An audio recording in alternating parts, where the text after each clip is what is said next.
Welcome to episode 22 of the Real Talk Lineup. We are your go-to podcast for hilarious hot takes on the latest in pop culture. I'm your host, JoJo. I'm Ronnie Cole. On this week's episode, California Governor Dogs the shit out of Donald Trump. As he should, motherfucker. Oh, you can take that out. As he should, rat bastard. R. Kelly doesn't want to be in prison anymore. Did he ever want to be there? And a mom has her son cremated, then finds out it wasn't her son. Oh, so it's her turn now. Yeah. Oh my God. It's all this and much, much more up next on the Real Talk Lineup. They have to be following him every moment of the day. J-Lo getting divorced? He still contributed to society. I think maybe marijuana. That is not obvious. How did that happen? I would be too afraid, but sometimes I'm like, man, I need a little boost. On this week's Celebrity Breakdown, the California governor dogged the shit out of Donald Trump because of the LA protests against the ICE raids. Yeah. And so California Governor Gavin Newsom warned that Trump's move to federalize the National Guard and deploy U.S. Marines in Los Angeles is just the beginning of a broader plan to undermine democracy nationwide. After a judge denied a restraining order against the deployment, Newsom urged Americans to resist what he called an assault on democracy. He accused Trump of bypassing checks and balances and turning law into the rule of John. Newsom criticized Trump's immigration crackdowns and urged peaceful, vocal protests, declaring, "Do not give in to him." Did you see his speech? I did not. I was so wrapped up in the fact that this was even happening that I couldn't focus on any details. Like the fact that it happened, I was like, there's no way. So people, they're protesting. Everyone has a right to protest. Yes, they do. And he's sending in the National Guard, which he has no authority to do. No, he does not. No. And Marines. What do you need Marines for? What do you need them for?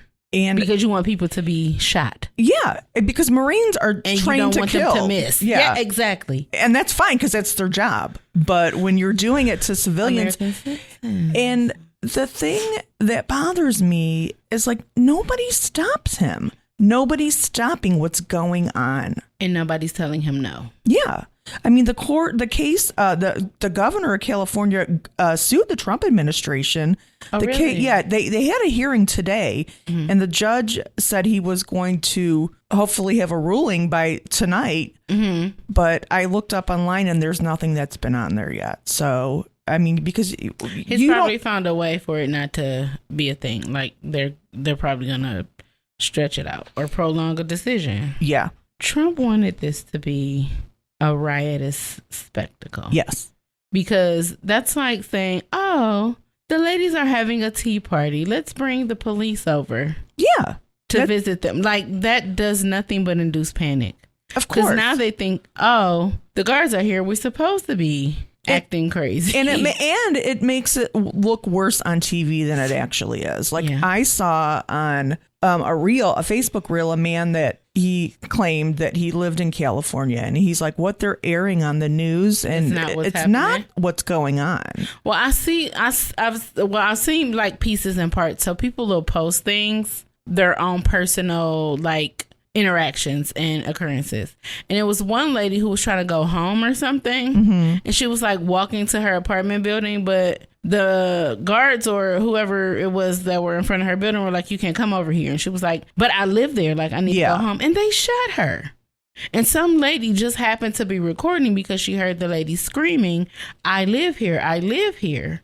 And so she started recording and they shot the lady. It's too much. Why would you? She said she lives there. You're literally sitting in front of an apartment building. And I don't understand. I mean, I know these people are in the military, the National Guard and the Marine Corps, but like when does right and wrong come into play? Right. Exactly. That's what I was wondering. They're allowed to say no, right? Like, no, I don't think they're I'm saying like whoever sends them. I would think somebody in the Marine Corps would be like, I'm not sending my troops to do that. Right. So that's why I was wondering. I don't know. I don't know enough about it to, But it's crazy. It is. And it's excessive and it's unnecessary. Yeah. Because they were quiet. They were peacefully protesting. Yeah. Oh, and he's saying if anyone protests his parade on Saturday, Oh my! they'll be met with heavy force. Is that what he said? Yeah. Those were his words. Yeah. He's such a douche. Yes. He's No, but Governor Newsom's speech was amazing. Like, he really did dog out Trump. I'm gonna have to just listen to it. It's good. It's good. I'm glad. All right, moving on. Harvey Weinstein, guilty again. Harvey Weinstein was convicted this past Wednesday of one sex crime in his retrial, but acquitted of another, with jurors undecided on a third charge. He was convicted of forcibly performing a sex act on Miriam Haley in 2006. He was acquitted of a similar charge involving Kaja Sokola, whose allegations were added more recently. And then they're still pending. Jury deliberations continue on whether Weinstein raped Jessica Mann in 2013. Weinstein, 73, protested in court, claiming the trial was unfair. His original conviction was overturned last year, prompting the retrial. While the split verdict gave partial victories to both sides, it leaves Weinstein's fate only partially sealed. Well, of course he's going to think the trial's unfair. Of course. Because he's going to lie right through his teeth like he's been doing, saying that he didn't do these things, and he knows he did. Of course he did. He did everything that they say that It's funny, like, how some people have zero conscience. No. And you're with a straight face. This is crazy. Yeah. I didn't this is unnecessary. Yeah, no. And he's so gross looking too. It's disgusting. Ugh. They said it was getting a little rough in the jurors' quarters. Oh yeah, the jurors were like fighting, and it was getting real. They were bullying. Mm-hmm. Like somebody was a couple people were bullying one person or something like that. Is that what it was? Yeah. They were trying to get him to change his mind.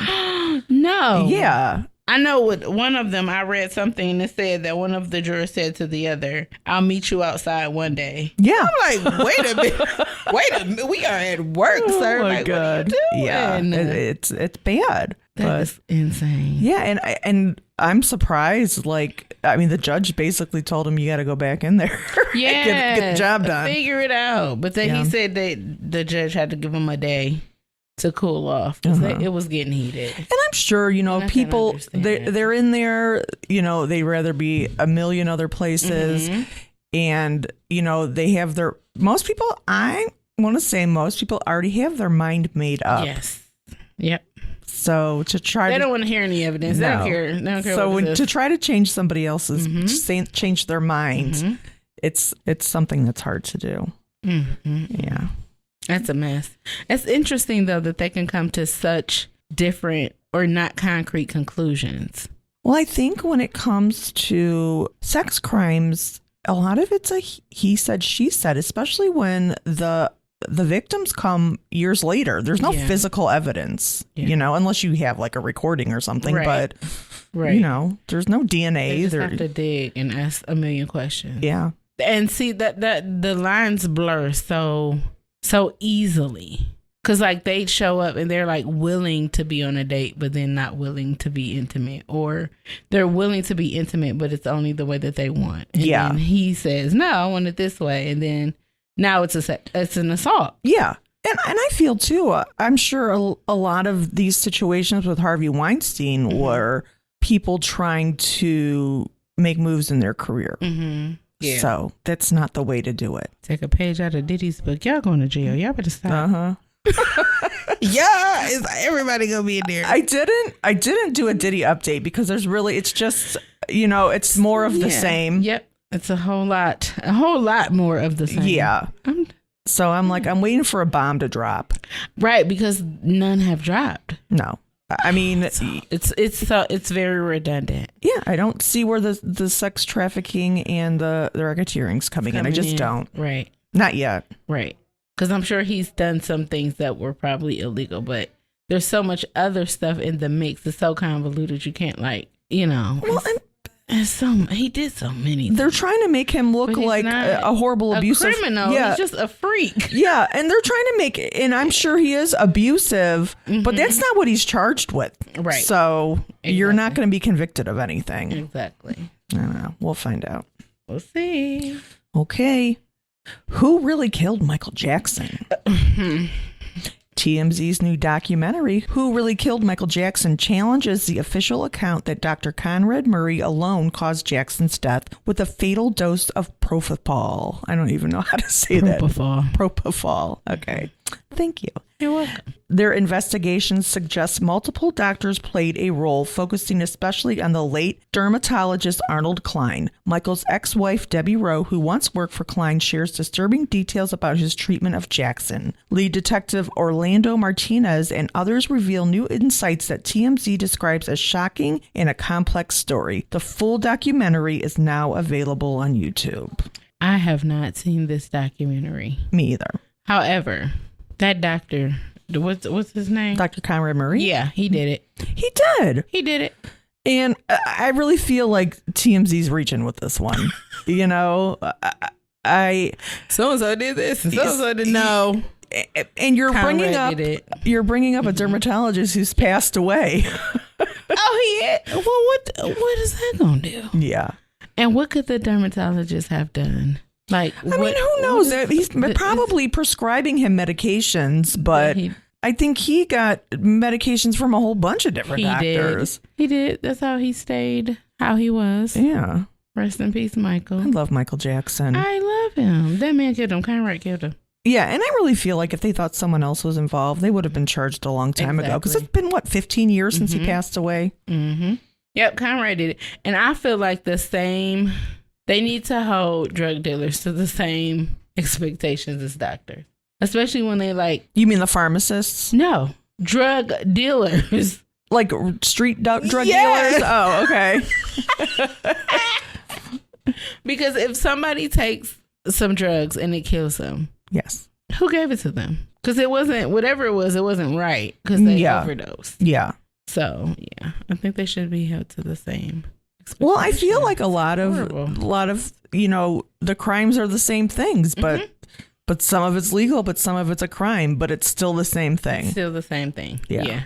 Conrad did it. Yeah. Well, I'm gonna watch the documentary. I am too. Yeah, because I'm a Michael Jackson fan. But I did not know about this though. Yeah.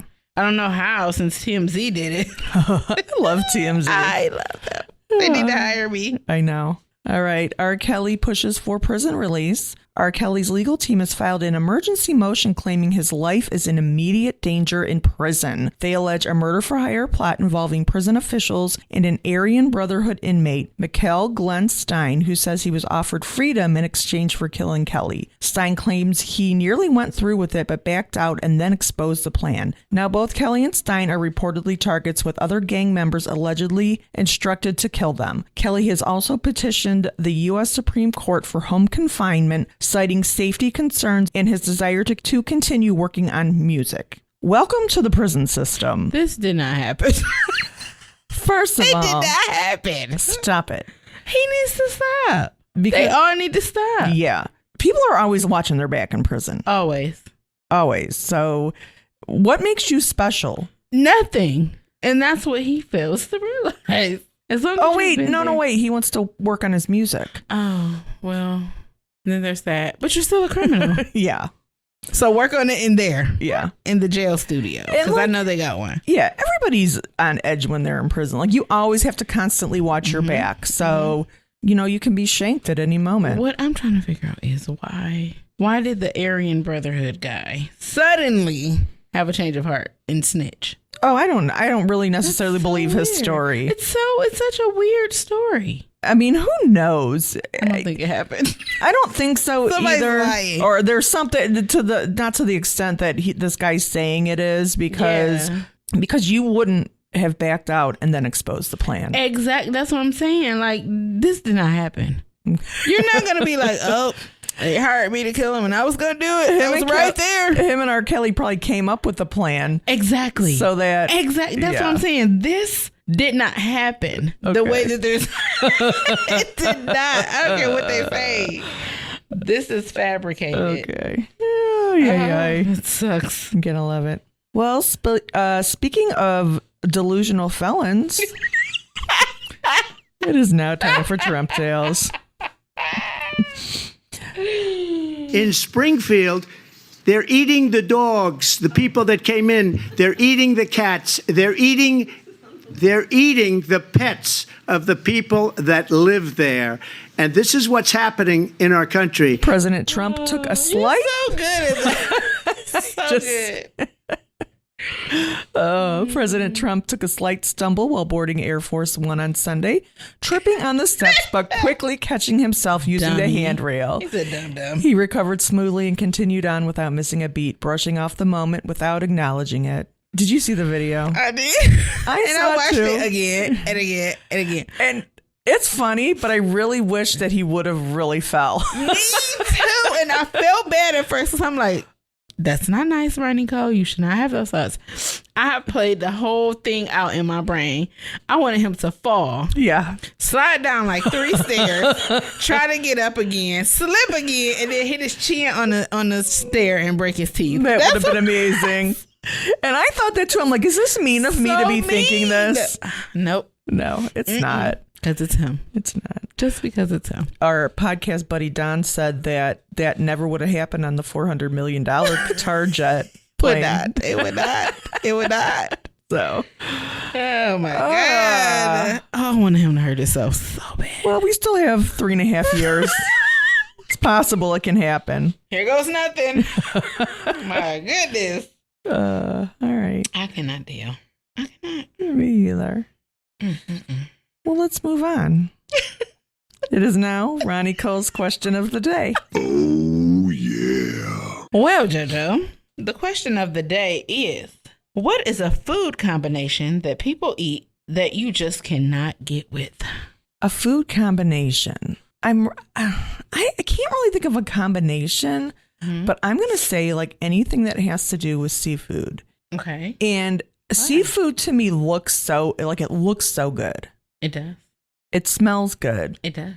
But when I eat it, it tastes disgusting to me. You don't get that sensation that everybody else says that they don't. Get? And I want to so bad because like it's They make it look amazing. Yeah, like and it's healthy for you.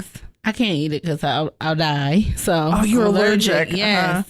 I'm talking about just straight up asphyxiation. Like nothing else happens. My throat just instantly shuts like a door. And I'm like, oh my God, somebody's had shrimp. Oh. It's so bad. Can you be around it?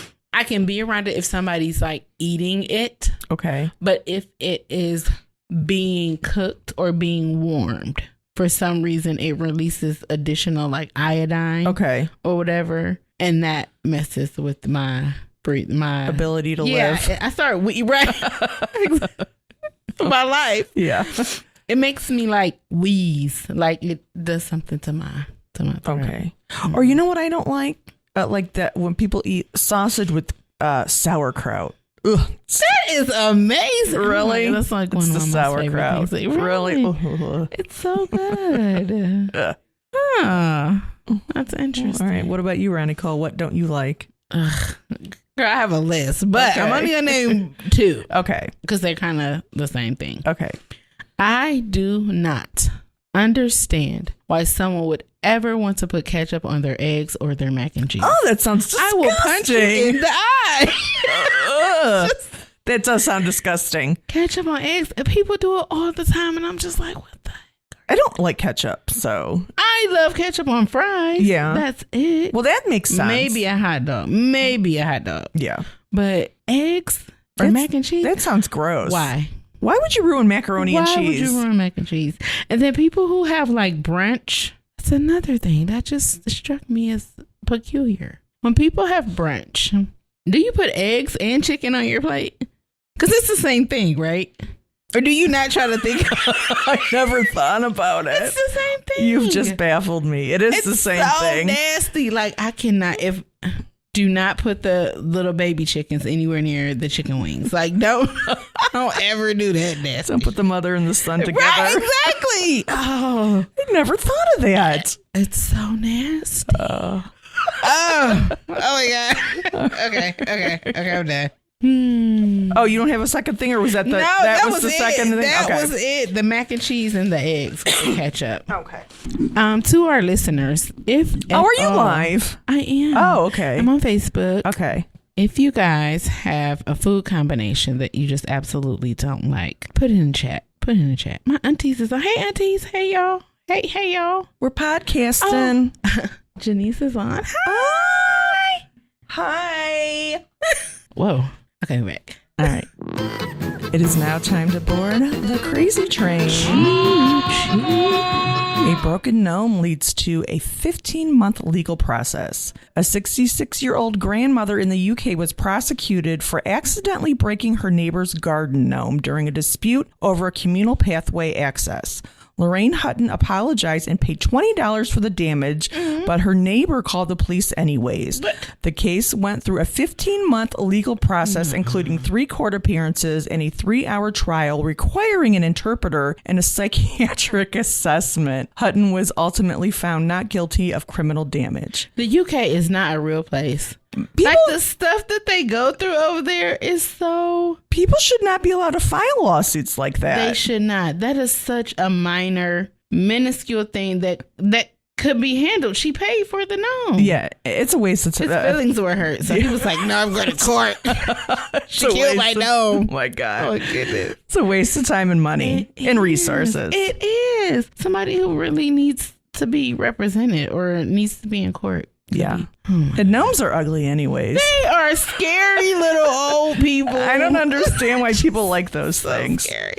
Okay. Next car on the crazy train. A woman identified a dead man as her son, but he was not. What in the world? We're back in the UK. I told you. It's not a real place. Now listen. A mother identified a dead man as her son and then spent nearly an hour saying a tearful goodbye before having him cremated. Police called the next day to say they had found her 39-year-old son alive. Who was the guy she thought was her son? Nobody knows. So this... How do you not recognize your own child? How do you not recognize your child? And how do you not confirm? Because if I'm looking at somebody that looks like my child and I'm like, hey, I don't think that this is accurate. And now the guy's cremated. Whose child did you burn? So nobody knows who this guy is. Nobody knows. Yeah.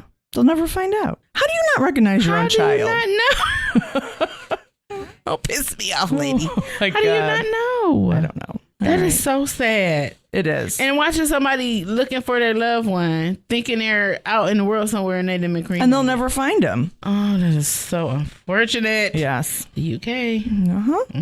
Last car on the crazy train. There was a Bigfoot sighting in Michigan. In Monroe, Michigan, a reported Bigfoot sighting has stirred excitement in the community. What? The sighting occurred in 1980. So what's happening here? The sighting occurred in late May when a 47-year-old man was fishing with his 12-year-old son. According to the man's account, they heard rustling in the trees, followed by a loud thud. Moments later, a large creature emerged, described as a 6-foot-tall primate with dark fur, moving in a hunched position. The man's dog chased after the creature, which quickly retreated up a slope.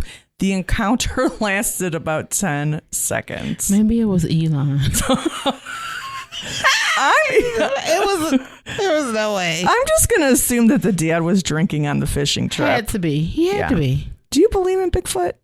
No. Me either. He's so, it's so elusive. It is. It doesn't sound real. And then all the movies and the documentaries, that's just like with the Loch Ness Monster. They make so many shows and documentaries and movies and stuff about him. And I'm just like, no. And I feel like if he really was real, that somebody would actually have footage of him by now. Exactly. Everybody's footage is fuzzy. Yeah. He's 9 miles away. They're zooming in on a Nokia phone from the 90s. It's terrible. It is. It's not real. Oh my God. And the fact it only lasted about 10 seconds. That's a lot to go on in 10 seconds. In 10 seconds. Did you time it? How do you know it was 10 seconds? You don't know. He was drinking. You don't know. He made it all up. Oh my God. People. All right. Well, that is all we have for you this week on the Real Talk lineup. Oh, is that it? That's it. Okay. Yes. Right, when our podcast bunny Don is not here, it doesn't stretch. It doesn't. So he has to work. Okay. Yep.